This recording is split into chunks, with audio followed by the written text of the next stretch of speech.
as Henk alluded, the Makalali Elephant Program is our flagship program. It was initiated in the year 2000, and so that's why I've entitled the presentation Changing the History Books, because it really has. Okay, so why the need for population control? Well, elephants are called many things. Politely, some people refer to them as system engineers. Needless to say that they can create a lot of change within the landscape. What we see predominantly in reserves where elephants have been extirpated and then have brought back is that we see a tremendous increase in growth, as much as 17% per annum, and this is termed eruptive growth. Eruptive growth is basically a period of rapid density, independent population growth. So we see these massive spikes in population. Elephant populations are able to double every 10 to 15 years. And traditionally, the way in which South Africa dealt with their elephant populations was through culling or translocation. We, as our organization, does not support culling. The need for non-lethal population control methods arose, and that's when the initial trials started way back in 1995. So after the field trials were done in Kruger, which remember was just to determine efficacy, the new mission was to determine whether you could actually use immunocontraception as a population control method. Makalali was chosen because, first of all, they had intact family groups. So these groups were translocated from Kruger National Park in the early 1990s, meaning that they had stable age and sex structure. So this is important. We know that in the absence of a normal social structure, there are a number of behavioral consequences that arise. My role in the program has been probably the most fun because I spent 20 years at the reserve just watching the elephants. I identified all the individuals, and obviously that was important for the follow-up of the study. So these are the 4 matriarchs. We had 4 herds essentially, and each were collared, and we were able to monitor them very, very closely. So from the outset, our objective at Makalali was never to create a 0% growth rate or stop the growth, and neither should that be the priority for any other reserve. That is crucial. We need growth, we just need to stabilize it or reduce it. However, as being the test population, what we did initially was that we did actually treat all our breeding capable cows, and that was so that we could achieve 100% reproductive control, which Henk showed on his graph really nicely, is around about the 3rd year. So that's when everybody's caught up. Those that were pregnant would have calved. Those that weren't pregnant would now be contracepted. Importantly, as I say, we have specifically allowed for growth. So we adopted a new strategy in 2003 whereby we allowed previously prepubescent cows to mature and have their calves so that we could still have a staggered and slower growth rate coming through the population. So the average growth rate for this population prior to immunocontraception was about 8.9%. With our consistent program and with allowing planned pregnancies, we've now dropped down to between 1% and 3%. So we've really reduced and stabilized the population numbers. So this graph is an indication of the contraceptive rate of effect. So what we did, if you look on this axis, it's the rate of increase, and these are the number of years from treatment. So remember, we started in the year 2000 with our vaccinations. It's only by year 2003 that you see this massive drop and a 0% growth. That's because we had pregnancies in progress. But notice how high it was for year 2001, up to 15%. And so clearly over the years we had this massive drop, which we have calculated as the contraceptive effect. So that's the actual true effect of the contraception on our population, excluding mortalities or any relocations that happened. Okay, so this is a very similar graph. I'm just showing populations, but what's important about this graph is it kind of shows the net value of the effect on this game reserve. So once again, we have the number of elephants on the axis and then the years of treatment down below. And what I did was I determined the population size in the absence of contraception based on a known intercalving interval for each individual, and assuming, of course, we had no major droughts or any natural disasters that came in that would affect that intercalving interval. And the estimated population growth by 2018 would have been 179 elephants. Now remember, this is about a 25,000 hectare game reserve, so about 50,000 acres. 170 elephants is quite a lot on such a small piece of land. Projected through to 2025, the reserve would have been sitting with 238 elephants. So then looking at this dotted red line, basically we have the same population, but under contraception and including our planned pregnancy strategy. And you can see a tremendous drop, basically. 2018, including those births, we had 88 elephants, and projecting through to 2025, we would have about 94 elephants. So what this means is that, in effect, we saved about 100 elephants from being born onto the reserve. So those were likely animals that would have ended up being culled because the reserve would not have been able to sustain that size population. So you can see, in terms of a size and a net effect, it has a dramatic impact on the population. In terms of the behavior, I'm not going to go into the methodology. Suffice to say, it was quite extensive. We have published a paper on it. You're welcome to come and get it from me later.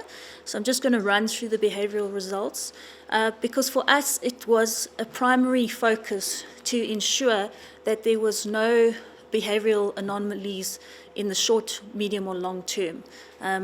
Bearing in mind that this is a non-hormonal, non-steroidal vaccine, we didn't expect to see any behavioral consequences, but we still made sure that we did rigorous monitoring throughout. So what I did was I looked at the administration effects, so the effect of the treatments, which Jaja is going to talk about shortly. We did initially do ground darting and then helicopter darting. I looked at a number of factors pertaining to before, during, and after darting to see if there was any effect on the animals in terms of stress or avoidance behavior, and we didn't see anything like that. There was an initial period of avoidance, particularly when we did the ground darting, and Jaja will explain that shortly, but in the end it was a very, very small amount of time and didn't have an overall effect. We also looked at the clan and the individual herds ranging behavior. Some have suggested that because you have affected the contraceptive, you have created contraception, that you're changing the resource requirements for the individual cow, and perhaps then her need or her resource requirements would therefore change, and perhaps that would shift them into a different area. And we didn't see that. The clans remained true to their range. We also saw that it's not like textbook. Elephants do cycle all around. It's very dependent on nutrition. So, you know, the consequence of immunocontraception is because the cow's not conceiving, she will come into estrus, potentially up to 4 times a year. We were looking to see if that would have any effect on the bulls, and we actually didn't see any effect whatsoever. Importantly, you have more breeding non-must bulls generally in a population than you do breeding dominant must bulls. So you would think that with more frequent estrus that there might be a shift amongst the bull hierarchy, and that those younger bulls would try and sneak in, so to speak. And we didn't see that. The bull dominance hierarchy remained intact, and the dominant bulls dominated. Yeah. Okay, I've said that already. No observed trend for the bull association to increase. The bulls demonstrated the most reproductive behavior. So I think what we were specifically looking at here was, according to Gobosh and Jakowski, etc., we know that chronic exposure to stresses can result in detrimental consequences, including restricted space use, altered habitat preferences, and behavioral consequences. And even though this is a clan of elephants on a relatively small area, we did see seasonal range differentiation, and we saw absolutely no shift in those ranges between the cows or the bulls, and including the bulls and their bull ranges. And we didn't see any significant change over time for each of those periods, before, during, and after, and then overall for the analysis was done over a period of 13 years, and there was no effect. Okay, so in conclusion, we believe that immunocontraception, as demonstrated by Makalali, has definitely ticked all the boxes. In South Africa, the then Minister of what we called then Environment and Tourism actually called a stakeholder engagement process involving a number of experts to discuss and revisit the issue of culling of elephants. And within this process, there were a number of people that were involved, including our team. And at the time we had written about immunocontraception, there were still a couple of gaps that were missing. This was published in 2008. So we are very confident in saying that since that time we have absolutely done our due diligence, and we can see how important immunocontraception is for the landscape and for the population as an alternative method. Importantly, we see that immunocontraception actually mimics natural episodic events. So when there's a drought, we see that intercalving intervals actually increase within elephant populations. This is doing exactly the same thing. We are basically staggering births in cows. Obviously, at a place like Makalali, it's done on an individual basis as our test population, but in our bigger populations, it's more random, but it achieves the same objective. Again, no effects on pathology or behaviors. We're not presenting that here in terms of pathology, but we have had opportunity to recover some reproductive materials from cows that have been long-term treated at Makalali, and no pathologies were observed.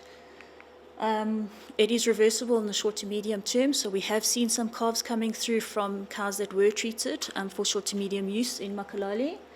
It is remotely deliverable, easily implemented, which flows into JJ's presentation.